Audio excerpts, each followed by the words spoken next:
Okay, own up. Who's nicked my winning team?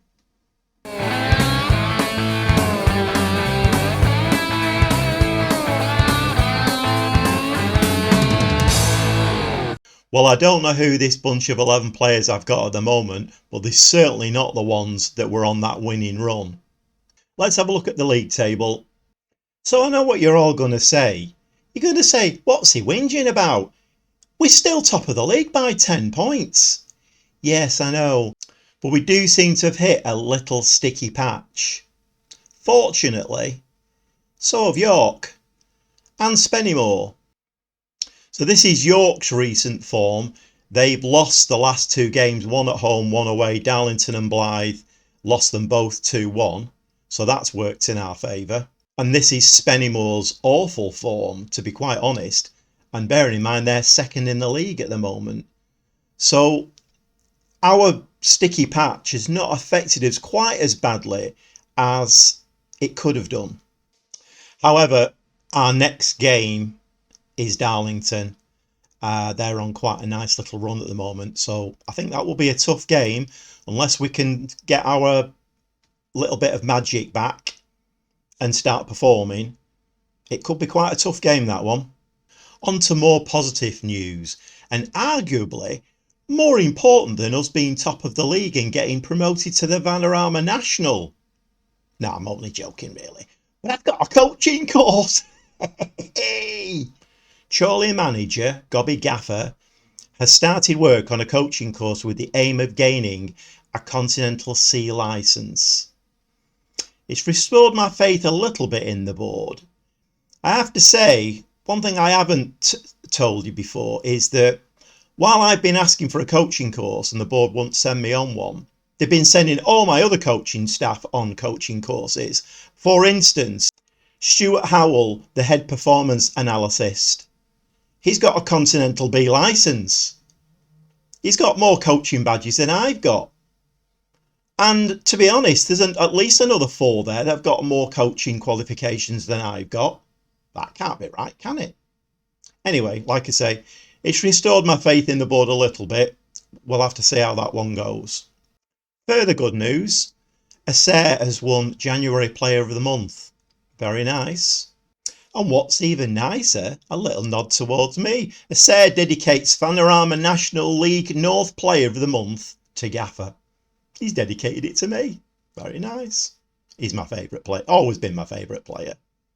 And while we're on the subject of me being a brilliant manager, an all-round good egg, I've won Manager of the Month again. Look at this. Hey! Anyway, back to reality. This is what's been happening since you were last with me. So we had a win against Nuneaton Borough, 2-1. Absolute steal this game. Nuneaton Borough was so far in the lead on stats. They absolutely battered us and we came away with a 2-1 win. The sign of a good team is to win when you're not at your best. We certainly did it in the Nuneaton game. But then we welcomed Telford, who at the time were bottom of the league, thinking, okay, easy win this one. No, 1-1, not great. Then we played Kings Lynn, who were in the relegation area, got beat 2-1. I have to admit, I did play a weekend team against Weymouth. Extra time, we got beat 1-0 in that one. The extra time again did us no favours. We had a lot of players tired, weary legs. We played Leamington at home, got beat 1-0. And then the last game that we played off camera was the Alfreton game away. And we kind of nicked this one as well. We weren't great in the game, but we nicked it 1-0. It's 3 points. As you can see with the table, it's keeping us 10 points clear of Spennymoor, who are not on a great run themselves. But we have got Darlington in the next game now, who are going great guns at the moment.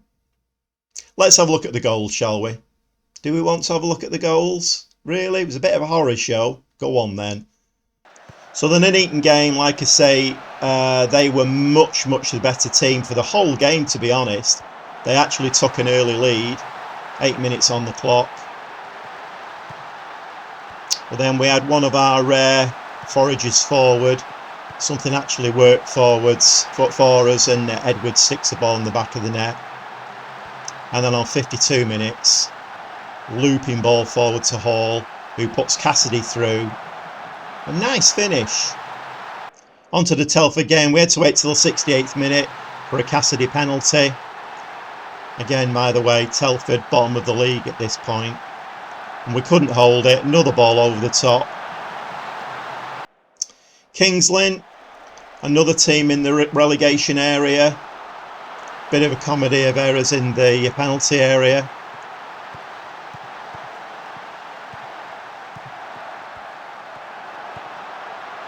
So we're 2-0 down at this stage. And then Hall with a penalty. The Fat Cup away to Weymouth. We lost 1-0 in extra time. Moving on to the Leamington game, another poor display and another defeat, unfortunately. And finally the Alfreton game, not the greatest of performances, but at least we got the 3 points. Connor Hall. So that was a little bit of a horror story. I think we do need to keep an eye on Darlington and Kidderminster. Those two teams are very much in form. And like I say, we play Darlington next, as I've said before. If we don't get our form back on track, they could become serious challenges. If we just have a look at the dynamics of the team, to be fair, it has improved slightly with the Alfreton win. In the middle of that little blip that we had, the morale of most of the players was quite poor, really. Like I say, looking at it now, it's actually on the up again. So hopefully that was just a little blip. We've got it out of our system. We've still got the points at the top of the league. Let's try and push on now. Let's try and push on. Let's go and watch the Darlington game. Not ideal for this game. Suspensions and injuries. I've had to make quite a few changes. It's disrupting what I would consider to be my first choice 11. But anyway, here's the team we're putting out. Minter in goal, back four of Wilson, Ritson, 𝐄𝐩𝐢𝐬𝐸 and a new lad, Genesini. Middle of the park we've got McGuckin, Woods and another new lad, Biggins, playing a box-to-box midfield player. I'll tell you about the two new signings. They were quite rushed just before the game, so we'll speak about those a little bit more later. Edwards as the advanced playmaker with Hall and Cassidy up front. Yeah, so as I say, one or two players have left. A couple have been recalled from their loan period because they weren't being played, which is fair dues. Andy Hall's decided that he was going to finish with us because he wasn't getting the game time. So I've had to bring a couple of new players in. New right wing back and the box-to-box midfield player, Biggins. I'll show you the details on those later. It's quite important we settle early in this game against Darlington. They've been on quite a nice little run. Their tails are up, whereas ours aren't. So, come on Edwards, stick it in the corner. That's a penalty, referee. Come on Cassidy, do what you normally do. Don't let us down. And he does it again. He's my star penalty taker. You think if we get to a penalty shootout, we can have Cassidy taking them all? No, that was a silly idea. But that'd be great, wouldn't it? We'd score them all. Come on, lads. 38 minutes in, nearly bombing on to half time now. We've got an XG of 1.22. Darlington, 0.09. We're doing nicely. I'm going to say don't get complacent out there. Cassidy, Wilson and Minter all demotivated by that. I swear, football players, they're a nightmare to deal with. You praise them, it's not right. You criticise them, it's not right. What was their keeper doing there? What? Let's have another look at that one. So Edwards swings the ball in, 𝐄𝐩𝐢𝐬𝐸 gets his head on it, and French, I think he was waving to somebody in the crowd. I think he forgot it was a corner. Great stuff, great stuff. Right, I'm going to do I'm starting to use a little tactic now where I go a bit defensive. Who are my two front players? Right, okay. So let's bring on... don't really want to use Calverley because I'm trying to give him a little bit of a rest. Tell you what, we'll bring Wolf in for Hall and we'll drop him in midfield just to tighten us up a little bit. Got that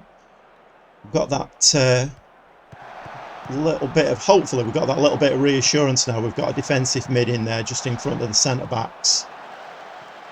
We don't want to do what we've done previously and lose a 2-0 lead. All over the top, here we go again. Minter dives for thin air. Now I know a lot of you will be saying we're getting caught out with this long ball all the time. Yes we are. And believe me, I have tried everything. I've pulled the back line back. I've told the centre backs to stay back.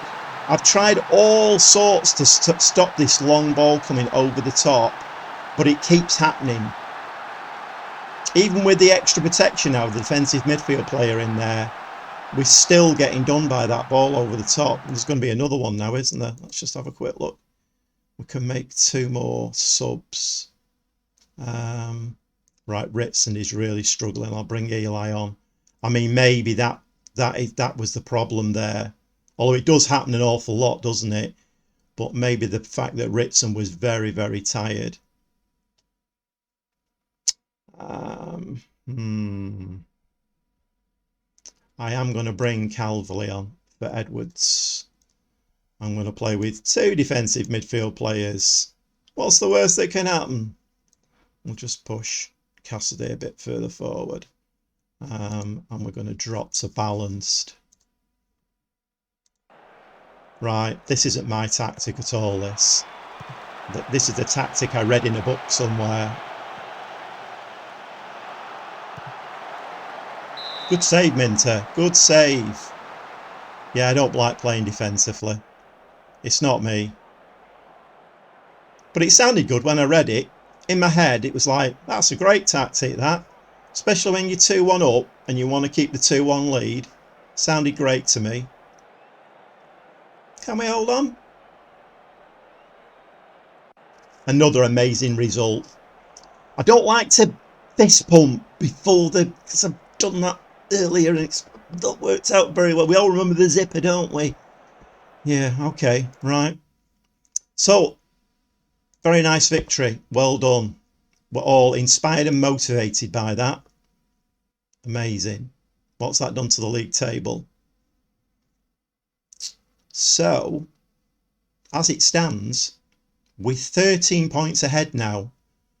York and Spennymoor have got a game in hand, of course. So, but, you know, what results were there then? York had a 0-0 with 𝐒𝐲𝐢𝐬𝐿. And Spennymoor, did Spennymoor play? Spennymoor got beat at Hereford.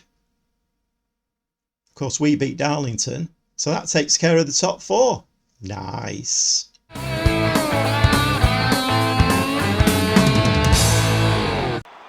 Well. Results are really going our way at the moment. That Darlington result was really important. And given that York and Spennymoor dropped points in their catch-up games, we're now actually 12 points ahead, which is 4 wins. We've got a better goal difference. There is 12 games to play. Well, on to today's game. And this is the team. Getting back to near full strength 11 now. So we've got Minter in goal, Wilson, Ritson, Forbes and Genesini, who had a really good game in his debut game. Really good game, so he keeps his place. Across the middle we've got Asair comes back, Calverley comes back and the new lad Biggins. Edwards in front of them and Hall and Cassidy as the strikers. Well, I hope the lads don't let this go to the heads because we need to keep going. I'm sure York and Spennymoor will be looking upwards and thinking, we can close that gap, we can close it. So I've offered our left wing back a new contract, Evans, Great player. I think he might have sorted his disciplinary issues out. Hopefully he has. Come on, get that ball out. Nice. Ooh, that's a good ball out as well. Come on, Cassidy, you got a man running through the middle. Okay. Yeah, unfortunately, he has asked for a lot of money. And this is the big problem at this level. Because all our players are on non-contracts or one-year contracts, if I get a good player and I want to sign him for the following season, we have to go in and offer him a new contract. They're never going to say, okay, fine, boss, I'll sign for less money or the same money. They always want more money. And depending on how good they are, they ask for quite a considerable amount of money. Our wage budget doesn't... no. Our wage budget doesn't account for that. So at the moment, I am over my wage budget. Got to be a little bit careful with the board with that. But this is the big problem we've got of signing players on new contracts. These short-term contracts are not great for a club of our size. Our wage budget's like $8,000 a week. Slightly more than that. And we can't really go over that. So, right, come on. What was that? Get your act together.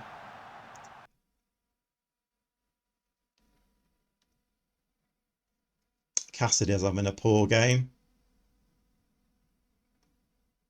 Genesini's having a bad game as well. Oh, actually, no, he's injured. Is he injured?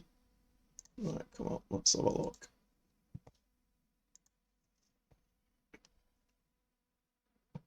Oh, he is injured. Okay, let's bring Eli in there. And bring Wolf on for Cassidy. Play with two attacking mids. And stick Hall up as the... And we'll go very attacking, I think. Biggins is on a yellow as well. Slightly dangerous. Let's just see how it pans out. Our XG's not been great in this game. 9 shots, 4 on target.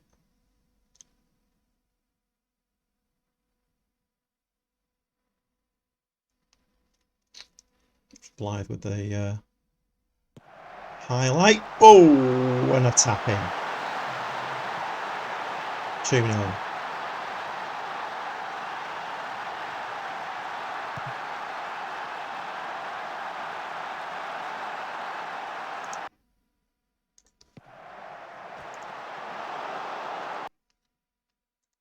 I don't think there's very much we can do in this game now, to be honest. Push Wolf forward a little bit. Attack in.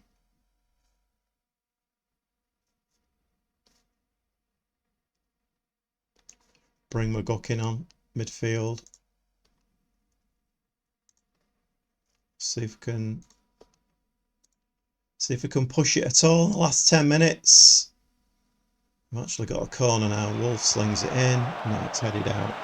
Straight to Scattergood, who's now on a bit of a run.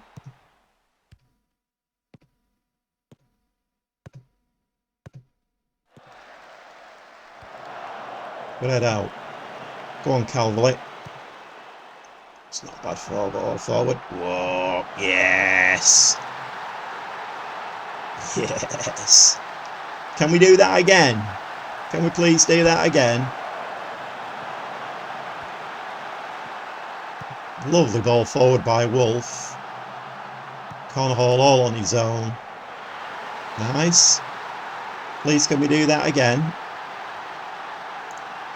Come on, give him a bit of encouragement. We've got another corner now. Edwards, somebody get their head on that. Oh, head it down.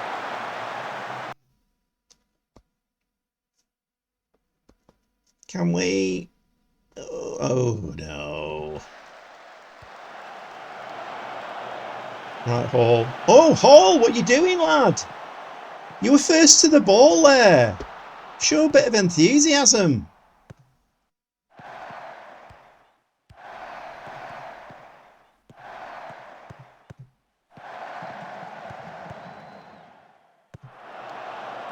No, we need to be heading it to a red shirt. There's 4 minutes left. 4 minutes left. It's, ooh, over the top.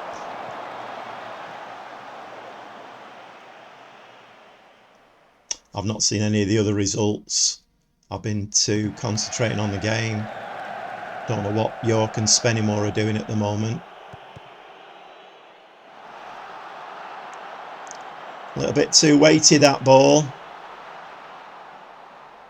Seconds left on the clock.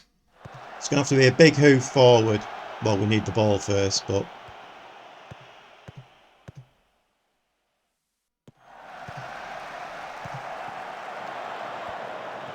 Go on, Wolf, do another one. No! You're better than that, Wolf. Oh, well. Let's stay positive. I'm going to say I'm embarrassed because I am. That's a shocking performance. But, you know, on the quiet, let's stay positive. Let's have a quick look at the league table. So York and Spennymoor, what did they do? Spennymoor won 3-2 against Gloucester and York won 1-0 at Braintree. So they've caught one of the 3 points up. So we now 35 games played, 9 points in the lead. In keeping with our new philosophy, chin up, don't panic. We're still 9 points ahead. Let's take the positives out of that. Anyway, I did say 1 or 2 players have left, been taken back by the parent clubs, the loanee players. Andy Hall's decided that he'd had enough because he wasn't getting the game time, so he decided to leave. So I brought a couple of new players in, and here they are. So the first of the 2 signings is Harrison Biggins, 26-year-old midfielder. Looks a really good prospect, good star rating, good attributes, box-to-box midfield player, which we didn't. I mean, we have got a couple of lads who can play box-to-box, but not as well as this lad. So I think he'll fit into our midfield really well. And then, of course, Ealing was one of the players who had been playing really well for us, but his parent club decided that we weren't playing him in exactly the right position they'd requested. So they pulled him back off his loan. So we've been out and signed Brooklyn Genesini, 21-year-old fullback. Again, his stats look really good. He can get forward, he's got pace, etc. And you've already seen him perform. He actually had a really good game against Darlington. He got injured against Blyth, but I think in the running, he could be a really important player for us. We've had a look at the league table. Our lead up there now has been reduced after the Blyth result, so it's 9 points now. Let's have a look at the schedule. A couple of exciting games in there now, Spennymoor and Kettering. So I think I'm going to go off camera and play 𝐒𝐲𝐽 and Braintree. Then we'll come back for the Spennymoor and Kettering games. So we'll see you then. If you've enjoyed that, please give me a like, subscribe to my channel, and we'll see you next time for more from me, the Gobby Gaffer.